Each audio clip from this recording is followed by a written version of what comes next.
Hello my dear students, how are you all? Hope you all are doing well. Okay?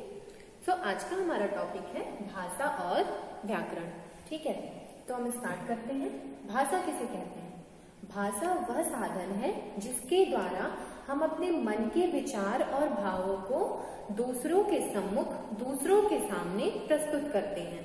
ठीक है, हम अपने मन के विचार और भावों दूसरों के सामने प्रस्तुत करते हैं, उसे भाषा कहते हैं. ठीक है, भाषा दो प्रकार के होते हैं. देखिए मैंने यहाँ पे डेफिनेशन में लिखा है.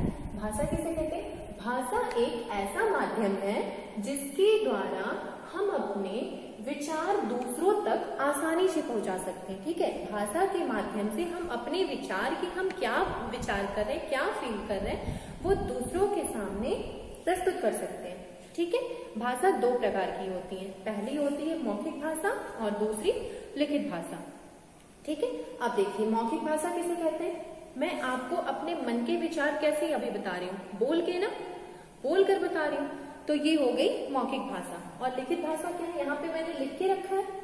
ठीक है, यहाँ पे मैंने लिख के रखा है ना, मौखिक भाषा, लिखित भाषा. तो मैं अपने मन के विचार यहाँ पे आपको दोनों तरीके से बता रही हूँ ना, एक तो बोल के और दूसरा लिख के. ठीक है, तो जो विचार, जो चीजें मैं आपको बोल के बता रही हूँ वो मौखिक भाषा हो गई, और जो मैंने यहाँ पे राइट करके रखा है वो लिखित भाषा हो गई. क्लियर हुआ? जब हम अपने मन के विचार, ठीक है, किसी के समक्ष प्रस्तुत, बोलकर प्रस्तुत करते हैं तो उसे मौखिक भाषा कहते हैं. और लिखित भाषा, दूसरी भाषा है लिखित भाषा. अब लिखित भाषा क्या है? जैसे कि मैंने यहाँ पे अपने जो भी मुझे की भाषा का वह साधन जिसमें हम अपने मन के विचार लिख कर प्रस्तुत करते हैं या लिख कर किसी को बताते हैं, तो वो हो गई लिखित भाषा. ठीक है, तो क्लियर हो गया भाषा और भाषा के भेद. और कभी कभी हम मौखिक और लिखित भाषा के अलावा सांकेतिक भाषा का भी यूज करते हैं. सांकेतिक भाषा की मतलब हम इशारों में बातें करते हैं. ठीक है, तो इस टाइप की भाषा को सांकेतिक भाषा कहते हैं, सांकेतिक भाषा. ठीक है, अब भारत के अलग अलग राज्यों की भाषाएं भी अलग अलग हैं. लाइक देखिए, राज्य है आपकी असम, तो असम में भाषा कौन सी बोली जाती है? असमिया भाषा बोली जाती है. गुजरात, भारत के राज्य गुजरात में गुजराती बोली जाती है. पंजाब में पंजाबी, बिहार में बिहारी, महाराष्ट्र में मराठी, और आंध्र प्रदेश में तेलुगु, हरियाणा में हरियाणवी. लाइक दिस, ऐसे केरल में मलयालम. तो अलग अलग राज्यों की भाषाएं भी जो है वो अलग अलग होती हैं. ठीक है, भारत के अलग अलग राज्यों में भाषाएं अलग अलग बोली जाती हैं. ठीक है, तो हमारा नेक्स्ट टॉपिक है बोली. बोली किसे कहते हैं? बोली भाषा का क्षेत्रीय रूप होता है जिसे बोली कहते हैं. भाषा का जो क्षेत्रीय रूप होता है उसे हम बोली कहते हैं. जैसे कि भारत का क्षेत्र विस्तृत होता है और बोली का एक सीमित क्षेत्र होता है. ठीक है, और बोली देखिए थोड़ी मतलब बदलाव होता रहता है बोलियों में. कैसे? जैसे ब्रज, अवधी, राजस्थानी, मैथिली, भोजपुरी आदि बोलियां उदाहरण है. ये सारी बोलियां बोली जाती हैं, जैसे ब्रज भाषा, अवधी और राजस्थानी, मैथिली, भोजपुरी, ये आदि बोलियों के उदाहरण है. ठीक है, अब हमारा नेक्स्ट टॉपिक है लिपि किसे कहते हैं? भाषा को लिखने के लिए जिन ध्वनि चिन्हों का यूज करते हैं. ठीक है, भाषा को लिखने के लिए निश्चित किए गए चिन्हों को क्या कहते हैं? लिपि कहते हैं. ठीक है, भाषा को लिखने के लिए जिन ध्वनि चिन्हों का यूज करते हैं, प्रयोग करते हैं, उसे लिपि कहा जाता है.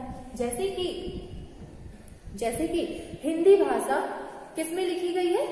हिंदी भाषा देवनागरी लिपि में लिखी गई है. हिंदी और संस्कृत भाषा, हिंदी, संस्कृत और गुजराती तीनों भाषाएं किस में लिखी गई हैं? इन भाषाओं को लिखने के लिए किस लिपि का प्रयोग किया गया है?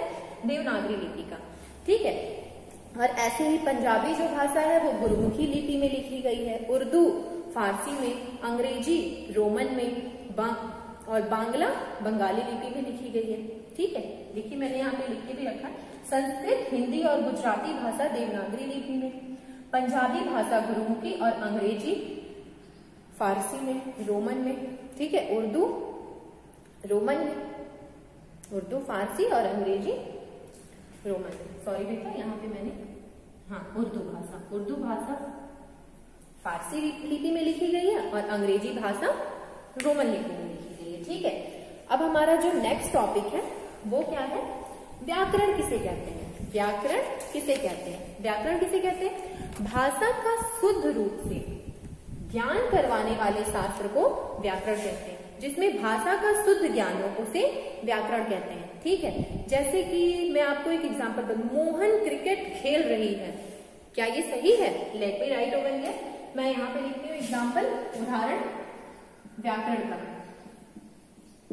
मैं एग्जाम्पल लिखती हूँ, मोहन क्रिकेट खेल रही है, खेल रही है।